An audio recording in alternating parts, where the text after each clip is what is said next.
In our project, we use a stainless dataset of a visual discrimination task containing recordings from neuropixel electrode arrays inserted in a total of 42 different mouse brain regions. In total, 10 mice were recorded in 39 sessions. In the experiment, the mice were head-fixed and surrounded by 3 computer screens, and they had a wheel that they could turn left or right with their forepaws.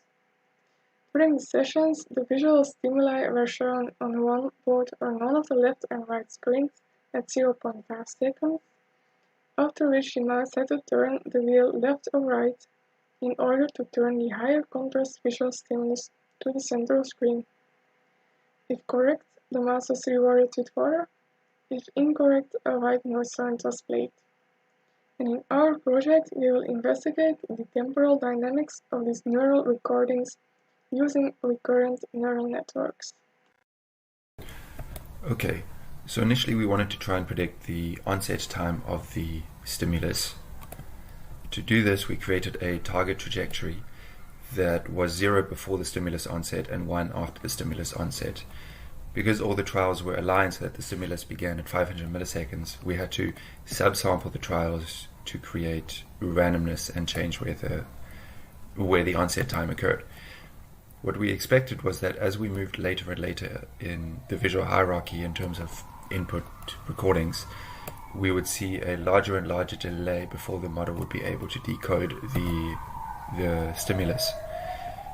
We tried to fit 2 different types of neural networks to this. The first was a recurrent neural network that predicted only the target variable, and the second was a recurrent neural network that predicted both the target variable and the firing rates of the neurons, forcing it to use the input information. However, neither of these methods worked. As you can see, when we move the input window, the predictions don't significantly change, telling us that the model is not relying on neural information to make its predictions, just on how long the prediction has been presented. On top of that, we can see that even randomizing the inputs had no effect on decreasing performance, which as a sanity check shows us that the neural network is not relying on the inputs. The second goal of our project was to predict the task-relevant motor behavior of the mouse in real time. As seen in the first slide, there were 2 types of trials. First, in the no-go trials, nothing showed up and the mouse would ideally not move the wheel. In the second type, the go trials, the mouse would see 2 visual stimuli, one appearing on the left and the other on the right screen. The task was to rotate the wheel to move the visual stimulus with the higher contrast to the middle. In the example we show here, the mouse had to move the right visual stimulus to the middle by rotating the wheel counterclockwise. As is standard, anti-clockwise rotations are considered positive and clockwise rotations negative. Using the neural spike data, we aimed at predicting the velocity with which the mouse rotated the wheel in real time. There were 3 recording sessions with spike data from the primary motor cortex, or MOP. We trained and validated the recurrent neural network structure on the first session with an 80%-20% split.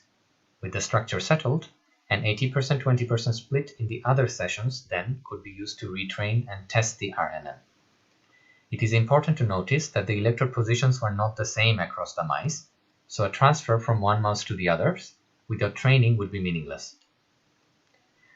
The structure of the recurrent network is shown here. Briefly, we used a batch size of 32 and the network tried to predict the wheel velocity in real time given the present and past spiking patterns in MOP. The data were fed through 2 long short-term memory layers with 512 hidden states each, which then went through 4 fully connected layers with randomized leaky ReLU for nonlinearity. A last, fully connected layer was used to derive the velocity prediction, which was then low-pass filtered with a biquad filter with a cutoff frequency of 20 Hz. We once again emphasized the causal structure of the network. Finally, we calculated the mean square error loss not only on the velocity, but also on its rate of change, that is acceleration, and its integral, that is position. The idea here is that the network would be explicitly trained to represent these 3 important state variables. Integration unfortunately accumulates error, so for calculating the loss, a weight of half was placed on the position.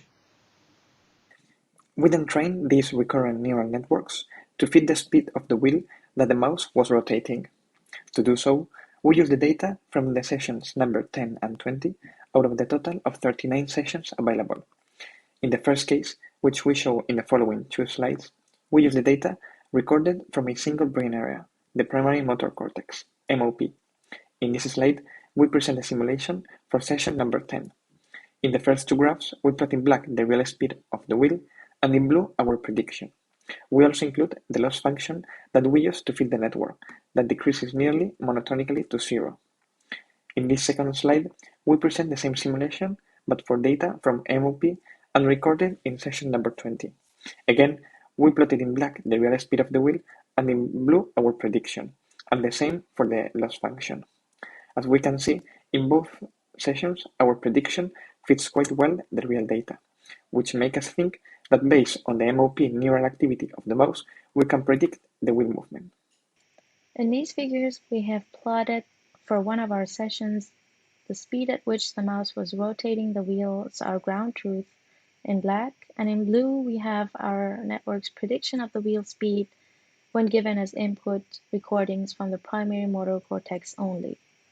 And in red we have the same predictions when recordings from the whole brain were given as input to the network.